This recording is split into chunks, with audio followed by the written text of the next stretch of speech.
Olá, pessoal. Aqui quem fala é o professor de matemática Heron Jabur. Eu venho, através desse pitch, apresentar o meu trabalho para a conclusão do curso de pós-graduação em Docência e Prática de Ensino em Matemática da Faculdade Descomplica.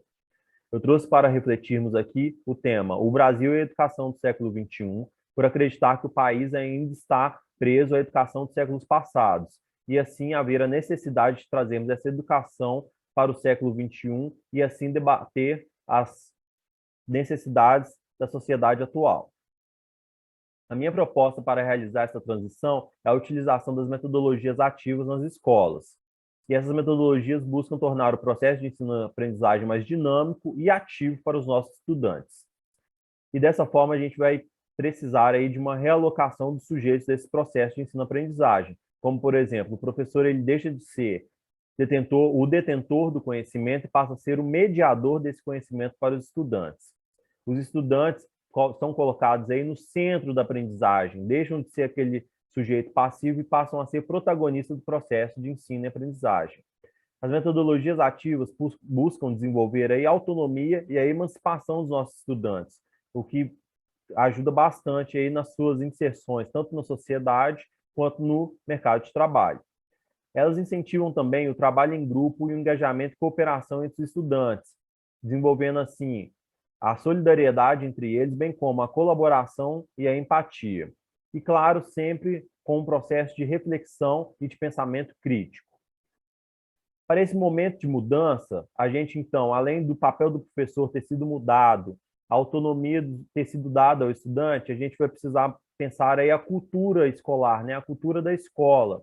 Ou seja, os nossos gestores escolares vão ter que mudar a postura também, os nossos supervisores pedagógicos e até mesmo as famílias dos nossos estudantes vão ter que entender melhor essa nova metodologia.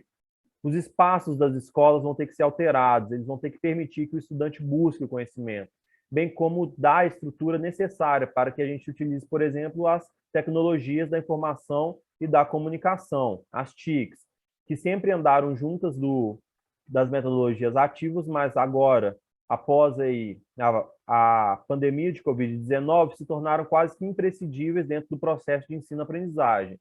Dessa forma, a gente vai precisar, então, que os estudantes tenham acesso à internet de qualidade e a materiais digitais aí de qualidade, né? Aparelhos digitais. Isso dentro da escola e também em casa, ou seja, a gente vai ter que fazer com que todos os estudantes tenham acesso a essa estrutura.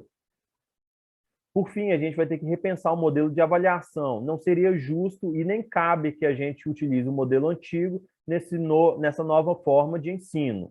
Então, também as avaliações vão ter que ser repensadas.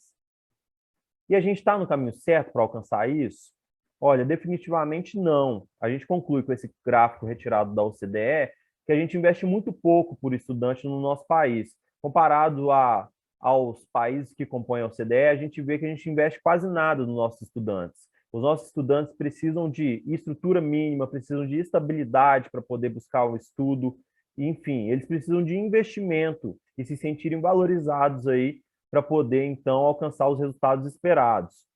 Bem como os nossos professores, eles também recebem abaixo aí da média dos países da OCDE aqui no Brasil. Ou seja, nossos professores não têm a capacidade aí financeira para poder buscar novos cursos, novas adaptações e novas atualizações, né? Tanto das metodologias ativas quanto das novas tecnologias. A gente conclui, então, que a gente precisa investir mais. E esse investimento vale a pena? Primeiro, a gente precisa deixar de olhar a educação como um gasto e olhá-la como um investimento. E se a gente fizer isso, a gente vai perceber, né, de acordo com o dado que eu trouxe aí, que o investimento em educação é muito, muito rentável, porque a cada real investido em educação tem um retorno aí para o nosso PIB de R$ 1,85, ou seja, 85% de retorno no investimento. Quase nenhum investimento traz esse retorno. E a educação traz. Por fim, eu trago aí a imagem da Constituição para lembrar para a gente que se a gente, de fato, investir em educação, a gente nada mais vai estar fazendo do que cumprindo a nossa Constituição, já que ela diz que a educação é um direito básico para todo cidadão brasileiro. Então, a gente precisa investir em educação também para garantir os direitos das nossas pessoas, além de, claro, reforçando aqui, garantir o desenvolvimento do nosso país.